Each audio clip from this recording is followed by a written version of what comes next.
I have heard that during your recent visit to Taraloka this year, you stated that there was only one model of spiritual practice, the developmental. Could you say something about this? Well, the Buddha frequently uses the word bhavana.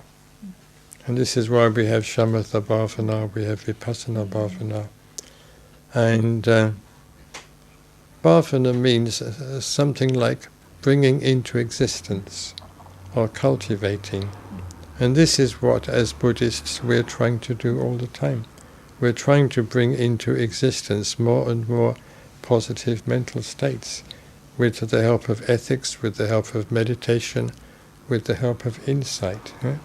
So this is what we may call the developmental model, that as Buddhists we try to develop. We try to develop spiritually. We try to develop even, we might say, transcendentally. So this is why I say that this is the model for Buddhism. In other words, we're trying to change, but not merely change from something which may be good to something even better. In this connection, I'd like to direct the attention of those of you who may be interested in such matters to the writings of Mrs. Rhys Davids. I don't know if, well, some of you must have heard of her.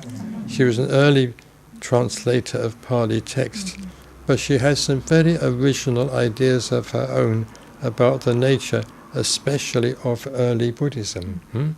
And she has much to say on this whole question of Buddhism as a gospel of, we might say, development. So if ever you happen to see any copies of her writings in second-hand bookshops, well, do snap them up, because they really are worth reading. I've got quite a collection of them, and they are in the Order Library. I picked them up over the years. I think I've very nearly got a complete collection. I do value her writings very highly. Of course, she is sometimes a bit eccentric, so one has to read her a bit critically. But I think she has contributed very substantially to the understanding of Buddhism as a positive spiritual teaching rather than a negative one, or rather than an exclusively negative one.